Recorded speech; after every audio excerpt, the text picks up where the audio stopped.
A lot of poker players engage in trash talk at the tables, but very few will back it up with real money. One of the most outrageous stunts witnessed in the poker community involved two professionals putting $100,000 on the line on whether one of them could endure 30 days of total isolation. This extraordinary event unfolded in 2018 at the Bellagio Poker Room, a frequent venue for cash games featuring Rich Alati and Rory Young. While killing time in between hands at the tables, Young enjoys engaging in games of a lot of things at the table. For those of you not familiar, the infamous game involves different parties guessing what a third party would answer to a question with a numerical answer. It's not important what the real life answer is, only how the person acting as the brain would respond. One of Young's go-to Latin questions was, "How long do you think you could last in a dark room with no human interaction?" Young had heard all kinds of answers and believes most people often overestimate their own abilities when answering. Responses were usually in the 15 to 20 day range, but Young said Rich Alati surprised him with his answer of 30 days. Young asked him how much it would take for him to endure this, and Alati said his baseline number was at least $50,000 or maybe $100,000. Young kept his poker face and said he'd look into working something out. They talked a bit more, and within an hour, they had something ready to go. Each of them escrowed $5,000 with somebody they both knew and trusted. Alati had 6 months to attempt this endeavor. If either of them decided not to proceed, the other took home the $10,000. The wager went on to the back burner for both players as they fell back into their usual routines grinding. Eventually though, with the holidays looming, Alati said he wanted to be in and out of the room by Christmas. There were a number of conditions to this challenge. The room where Alati would be staying, referred to as the chamber, featured a mattress, shower, bath, laundry, and trash basket, and a fridge with the lights removed. Alati would also have a yoga mat and a massage ball with him. Alati would not have access to television, radio, or phone during his time in the room. He would be delivered food from a local restaurant at random time intervals so that he could not keep track of time. Alati could request certain foods, but Young may decline those requests. 5 night vision cameras would live stream continuously, and the only time Alati had privacy was when he was in the shower or a toilet cubicle.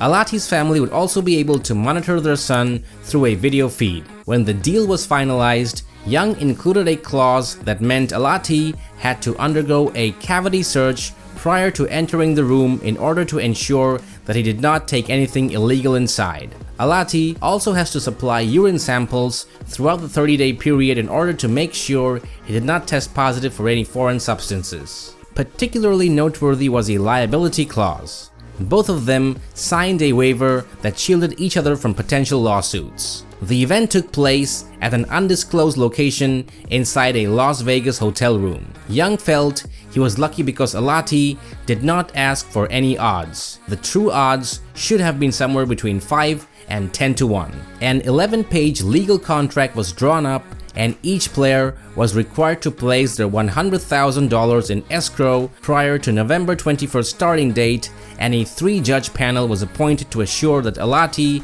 adhered to all the guidelines laid out. The very notion that the two individuals would need to get lawyers involved when booking such a wager hinted at some of the possible issues with it, which a number of people immediately raised. A person could suffer lasting mental and physical damage from attempting this kind of feat. On November 21st at 8:05 p.m., Alati walked into the room, which was a bathroom, and darkness fell. He stood for a moment, frozen. Then he laid down and fell asleep. The bathroom mirrors were covered to prevent any reflection, and the doors, though unlocked, were sealed to block out any light. Alati's plan was to live his normal life as if normal was living in darkness for the rest of his life. He brushed his teeth. He then filled up the bathtub, adding Epsom salts and lavender oil to calm his mind, and scoured himself with the sugar and salt scrub.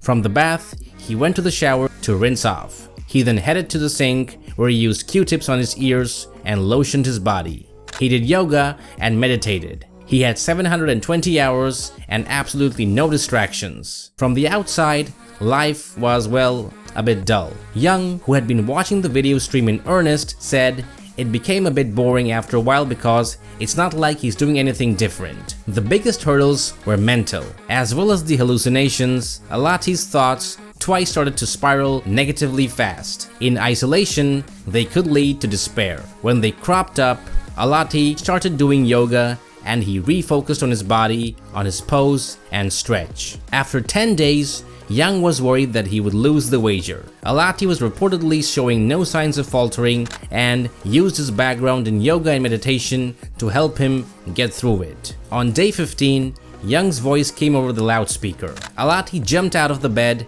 happy to hear a voice that wasn't his own. Young told Alati that he had been in for around 2 weeks and that he had an offer for him. Alati could leave if he paid out $50,000.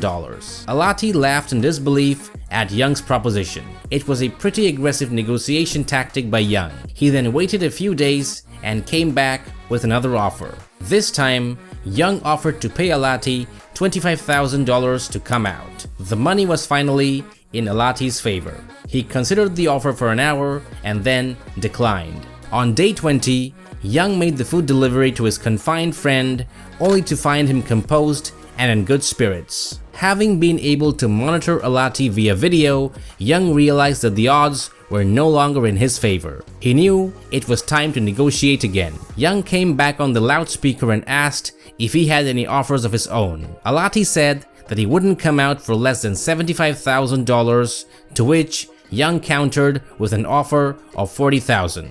At the end, the duo settled on $62,400. After 20 days, Alati came out of the bathroom. Young suspected that he was able to estimate just how long he had been in the room due to noise generated from a nearby landscaping project. Both participants later said that they were pleased with the results and happy to have engaged in the wager. Alati said he hopes his story served as a positive for others about overcoming challenges in a world of bad news.